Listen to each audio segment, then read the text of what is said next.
আরে good morning, কেমন আছো সবাই? আশা করি সবাই ভালো আছো আর আমি ভালো আছি। আমার কাজ বলতে কাজ হয়ে গেছে, সব বাসি কাজ হয়ে গেছে। বড়ো ছেলের টিফিন রেডি করছি। বড়ো ছেলের টিফিনে আজকে কী দিচ্ছে না, তো বিরিয়ানি।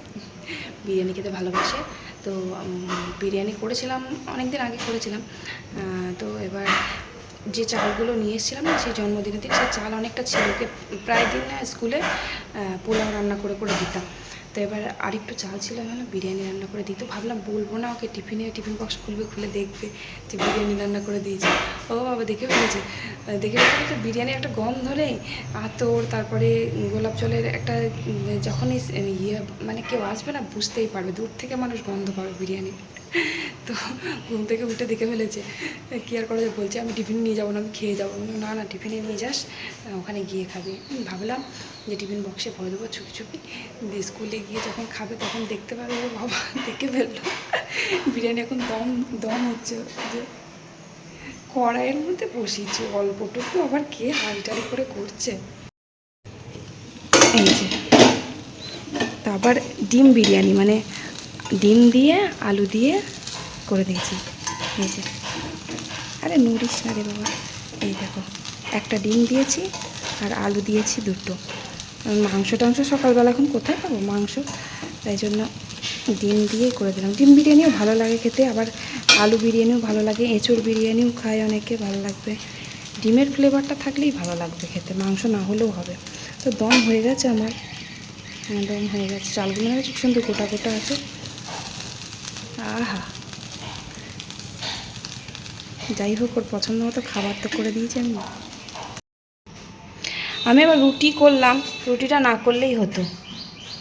রুটিটা খেয়ে যাবে আর বিরিয়ানিটা, টিফিন তো অনেকটা বিরিয়ানি হয়েছে, খেয়ে যা, অর্ধেকটা খেয়ে যা আর অর্ধেকটা টিফিনে নিয়ে যা, ওটাই ভালো হবে। আর ঠান্ডা হয়ে গেলে বিরিয়ানি গরম যে স্বাদটা সেটা আর পাবি না। তাড়াতাড়ি কর, টাইম কিন্তু খুব কম, দেরি করে ঘুম থেকে উঠবি তা কী হবে। তাহলে অর্ধেকটা খেয়ে যা, অর্ধেক ডিমটা, আর অর্ধেক ডিমটা নিয়ে যা। আমি ভাবলাম যে পুরোটাই দিয়ে দেবো। সব জিনিস তো খুব একটা ভালো না খাওয়া, টিফিনে কোনো দিনও দিইনি, এই ফার্স্ট দিচ্ছি। খেতে ভালোবাসে একটু দিলাম, ভাত খেতে ভালোবাসে না।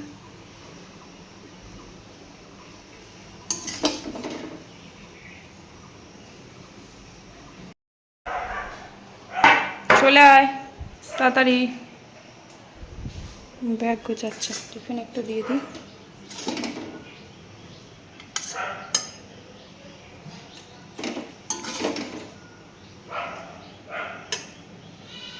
বন্ধুরা চাইলে একটু দিস, দিলে আর কি হবে, একটু সবাই মিলে খাবি একসাথে মিলেমিশে। আমার বড় ছেলে একদম বিরিয়ানিটা খেতেই পছন্দ করতো না, আগে পোলাও তারপর ফ্রাইড রাইস, এই দুটোই, মানে ওর ফ্রাইড রাইসটা হচ্ছে সবথেকে ওর ফেভারিট, আর পোলাও তো ভীষণ প্রিয়। তো এই দুটোই খেত, বিরিয়ানি আগে খেত না, কিন্তু এখন বিরিয়ানিটা রান্না করে করে বাড়িতে খেয়ে খেয়ে তারপর বাইরে থেকেও নিয়ে এসে খাইয়ে খাইয়ে অভ্যস্ত হয়েছে। আমার তো বিরিয়ানি সবথেকে বেশি ভালো লাগে, তোমরা ভালো করেই জানো। তো এবার প্রত্যেক দিনই ওই পোলাও খাচ্ছে, প্রত্যেক দিন প্রায় দিনই ওকে টিফিনে পোলাও রান্না করে দিই আমি। তো এবার ভাবলাম আজকে তাহলে ওকে একটু বিরিয়ানি করে দিই। ওই যে জন্মদিনে চাল নিয়ে এসেছিলাম ওর, তো এবার 5-6 কেজি, হ্যাঁ 5 কেজি চাল নিয়ে এসেছিলাম। তো সব চালটা তো লাগেনি, এবার সবসময় ঘরে এনে রাখি না, কারণ যখন আমাদের কোনো কাজ হয় বা আমাদের কোনো ওকেশন হয় খাওয়া দাওয়া করা, তখন চালটা নিয়ে আসি, তা নাহলে ঘরের মধ্যে চাল নিয়ে এসে রেখে দিলে না পোকা লেগে যায়, নষ্ট হয়ে যায়। তো এবার ওই চালটা অনেকটা ছিল, ধরো 1 কেজি মতো চাল ছিল, 4 কেজি রান্না করেছিলাম। তো এবার সেই চালটাই ওকে একটু একটু করে রান্না করে করে দিয়ে দিয়ে, মানে লাস্ট আজকে অল্পটুকু চাল ছিল, এখনও একটু আছে, এবার ওই অল্পটুকু চাল দিয়ে বিরিয়ানিটা রান্না করে দিলাম। তো এবার আমি ভাবলাম যে এত অল্প করেই করেছিলাম, আমি ভাবলাম যে বিরিয়ানিটা রান্না করে দিয়ে ওকে টিফিনে দিয়ে দেবো, কিন্তু বিরিয়ানি, ওই যে বিরিয়ানির যে একটা দুর্দান্ত গন্ধ, অনেকে গন্ধটাই পছন্দ করে না, আবার গন্ধর চোটে অনেকের আবার মানে খিদে পেয়ে যায়, আমার তো তাই, মানে বিরিয়ানির গন্ধেই যেন খিদে পেয়ে যায়, এতটাই ভালো লাগে। আবার অনেকে আবার বিরিয়ানির গন্ধটাই সহ্য করতে পারে না, অনেকজন আছে। তো যাই হোক সেই ঘুম থেকে উঠেছে, উঠেই ও বুঝে ফেলেছে যে বিরিয়ানি রান্না করছি। তো হয়ে গেল। তো এবার মাংস ছিল না বলে আমি একটা ডিম দিয়ে আর আলু দিয়ে করলাম। আলু বিরিয়ানিও করে অনেকে, ডিম বিরিয়ানিও করে, আবার এঁচড় দিয়েও বিরিয়ানি করে, যে যা দিয়ে করবা তাই দিয়েই হবে। তো এবার খেতেই ভালোই লাগে। আমি তো একটু টেস্ট করে দেখলাম, খারাপ হয়নি, ভালোই হয়েছে বেশ। মাংসর মতনই লাগছে, মাংসের বিরিয়ানি মতনই লাগছে।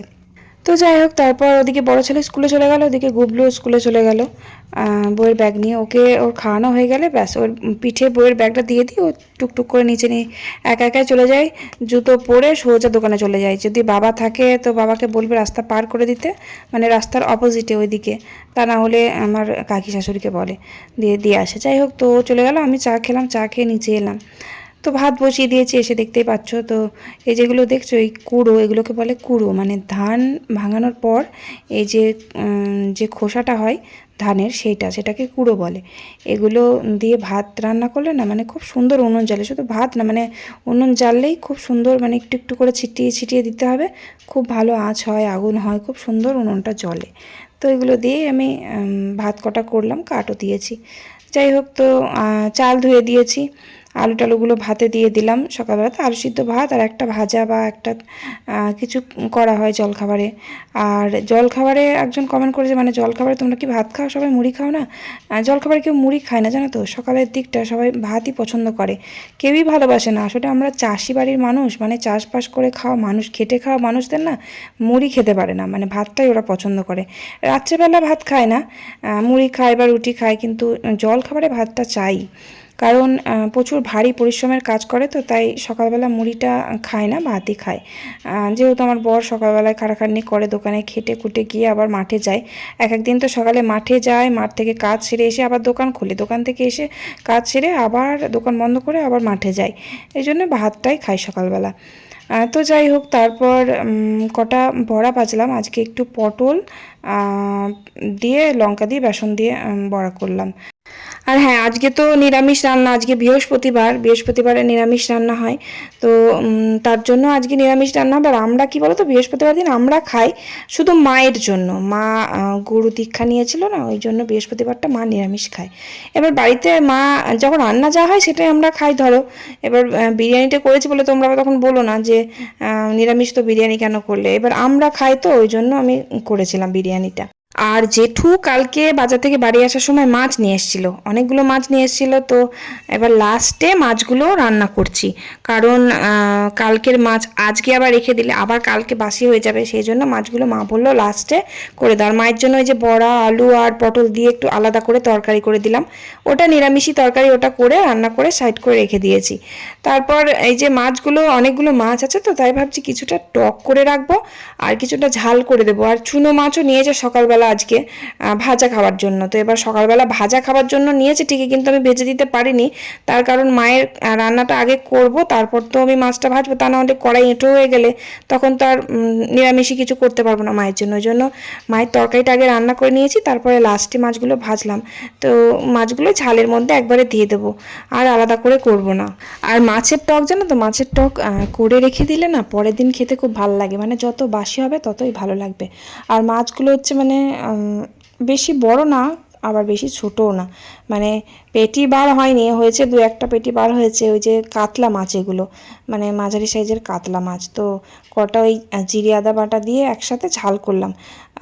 আলাদা করে আবার কি করব ওই কটা মাছ। আবার এবার কেউ আবার ল্যাজা খেতে চায় না, আবার অনেকে আবার মুড়ো খেতে চায় না। সবাই যদি পেটি খাবে তাহলে আমি কি করব। ছোট ছোট মাছ এগুলো খেতে চায় না, জেঠু কাল এনেছে। এবার জেঠু নিজেও খেতে পারে না এই লেজার দিকগুলো, কাঁটা থাকে প্রচুর। আমি একমাত্র লেজাটা খেতে পারি, তবুও বড় মাছের লেজাটা বেশি ভালো লাগে, তবে লেজাটাই আমি খাই বেশিরভাগ। বাড়িতে কেউ খেতে পারে না লেজাটা, তাই জন্য আমি খেয়ে নিই। আর মুড়োগুলো আমার বড় ছেলেকে যদি মুড়ো দিই মাছের, ও শুধু মাছের মুড়োর মধ্যে মাছ খুঁজে বেড়াবে, আর এদিকে বলবে আমাকে মুড়ো দাও। মানে মুড়ো খেলে তো মাছ থাকে না ভালো করে, জানো, মুড়োর মধ্যে ওগুলো সে কাঁটা ভালো করে খেতে হয়। তো সেই কোনো কিছুই খায় না, মুড়োটাকে সেই মানে ভেঙে গুঁড়ো করে ওর মধ্যে থেকে মাছগুলো খুঁজবে, খুঁজে ফেলে দেবে, আর খাবে না, যত বড় মাছের মুড়োই হোক না কেন, এরকমই। তো ওই জন্য আমি ওকে মুড়ো দিই না, কারণ মুড়োটা আমার বর খুব ভালোবাসে একটু খেতে, বড় মাছের মুড়ো, তো ওকে দিই। ও ও বেশ তৃপ্তি করে মাছের মুড়োটা খায়। আমার মাছের মুড়োর থেকে আমার লেজাটা একটু বেশি ভালো লাগে, বড় মাছের। তবে যাই হোক, তো কটা ঝাল করলাম আর কটা টক করলাম, করে রেখে দিলাম। আর তারপরে ব্যাস রান্না শেষ করলাম। রান্নাবান্না শেষ করে কড়াইটা মেজে ধুয়ে নিলাম। নিচের বাসনগুলো ধুয়ে আবার ওপরে এলাম। ওপরে যে সকালবেলা বিরিয়ানি রান্না করেছিলাম, রাজ্যের বাসন ছিল। আর ওপরে বাসনগুলো যদি একটু পড়ে না, মাজতে খুব কষ্ট হয়, কারণ ওপরে ছাই থাকে না। ছাই আমি ওপরে আনি না, খুব নোংরা হবে, ওই জন্য ছাই নিয়ে আসি না। তাওয়াটা ওই যে ভাপ দিয়েছিলাম, দম দিয়েছিলাম, তারপরে কড়াইয়ের মধ্যেই দম দিয়েছিলাম অল্প বিরিয়ানি। তাওয়ার উপরে কড়াইটা বসিয়ে দিয়েছিলাম, হয়ে গেছিলো অল্প বলে আমি আর হাঁড়িটারে দিইনি, আর ওই আটা দিয়ে মুখটাও এঁটে দিইনি। তো এবার প্রচুর পুড়েছিল তাওয়াটা, মাজতেই পারছিলাম না। সেই স্কচব্রাইট দিয়ে, তার জালি যেগুলো হয় ওগুলো দিয়ে জোরে জোরে ঘষে ঘষে মাজলাম, উঠে গেল। যাই হোক, তারপর বাসন কোসন ধুয়ে পরিষ্কার করে তারপরে স্নান করলাম। স্নান করে এই জামা কাপড় ছিল কটা, দুটো চারটে নিচেতেই কেচে নিই এখন। আর উপরে আসি না, খুব গরম লাগে, ছাদে তো পা দেওয়া যায় না, আর হাঁপ লেগেছে এখন। মানে সত্যিই তাই, মানুষের এখন শরীর ফাঁপা হয়ে গেছে, ভেতরে কিছু নেই একদম। আর শক্তি মুক্তি যেন মনে কোথাও নেই একদম, একটুখানি কাজ করতে গেলেই যেন হাঁপিয়ে যাচ্ছে একদম। তো এরকমই আমারই হয়, মানে সিঁড়ি দিয়ে উঠতে গেলে দম লেগে যায়, হাঁপ লেগে যায়, এরকম হয়। যাই হোক, তো জামা কাপড় কটা মেললাম, মেলে তারপরে দুপুরের খাওয়া দাওয়া করে নিলাম। তারপর সন্ধেবেলায় সন্ধে দিয়ে এখন সন্দেশ বানাতে বসেছি। আমার গুবলু সোনা সন্দেশ খেতে খুব ভালোবাসে, মানে বাড়িতে বানানো সন্দেশ। তো এবার কালকে দুধ খাওয়া হয়নি, দুধ ছিল, আজকের দুধ দিয়ে অনেকটা দুধ ছিল বলে ছেলে আমার সন্দেশ ছানা খেতে চেয়েছে। ছানাটা খাই, ছানা তো বেশি উপকার সন্দেশের থেকেও। তোকে একটু ছানা করে দেবো আর একটু বাকিটা সন্দেশ করবো। দুই ছেলে আমার বাড়িতে বানানো যে সন্দেশটা হয় সেটাই ও খুব ভালোবাসে খেতে, মানে সন্দেশ খেতে ভালোবাসে। তো আমি ওই লেবু দিয়ে করি, আর আগে ওই ভিনিগার দিয়ে করতাম। ভিনিগার দিয়ে খাওয়া তো ভালো না, তো এই জন্য এখন লেবুর রস দিয়ে, এখন লেবু আছে, লেবুর রস দিয়ে একটু ছানা কেটে আমার গুবলু সোনার জন্য একটু সন্দেশ করে দিলাম। বড় ছেলের জন্য একটু রেখে দিলাম, আর গুবলুকেও একটু দিলাম, কারণ ওরা দুই ভাই এত ভালোবাসে না সন্দেশ খেতে, কি বলবো। অল্প করে চিনি দিয়ে একটু মানে ওই ছানাটাকে ঘেটে দেওয়া আর কি, এরকম করে দিলে ওর খুব তৃপ্তি করে খায় দুই ভাই। প্রথমে ছানা করেছিলাম, একটু ছানা ওকে দিলাম, বসে বসে খাচ্ছিল। তারপর সন্দেশটা করলাম, সন্দেশটা করে দিলাম, ওই যে বসে বসে একা একাই খাচ্ছে। এই দেখো, মানে দোকানের মতন হয় না সন্দেশটা, একটু গোটা গোটা থাকে, ওইটাই ওরা বেশি ভালোবাসে খেতে। যাই হোক, তারপর গুবলু সোনাকে খাইয়ে দাইয়ে পড়ালাম, পড়িয়ে টড়িয়ে তারপরে রাত্রেবেলা একটু আলু চচ্চড়ি করলাম। আজকে না মানে পান্তা ভাত রয়েছে। এই ভাতগুলো থাকার কারণ হলো জেঠু আজকে রাত্রেবেলা খায়নি, মানে এক জায়গায় গেছিলো, সেখান থেকে খেয়ে এসছে। এবারে ভাতগুলো থেকে গেলে না পরের দিন, মানে সকালবেলা কালকে ভাতগুলো একটু টোকে টোকে যায়, ফ্রিজে রাখলেও দেখি ভাত একটা টক ভাব চলে আসে। এবার সকালবেলা আমি যদি ভিজে ভাত খাই তখন আমার আরও পেটে যন্ত্রণা করবে, গ্যাস অম্বল হয়ে যায়। মানে রাত্রে যদি পান্তা ভাত খাই কিছু সমস্যা হয় না, কিন্তু সকালে খেলেই দেখি আমার গ্যাস অম্বল হয়ে যায়। ওই জন্য রাত্রেবেলায় খেয়ে নিলাম, আর সকালে খাওয়ার দরকার নেই, শরীর খারাপ করবে আমারই। যাই হোক, তো চলো, ভিডিওটা ভালো লাগলে অবশ্যই লাইক করে একটা কমেন্ট করে দিও। ভালো থেকো সবাই, আজকের মতো টাটা, বাই বাই।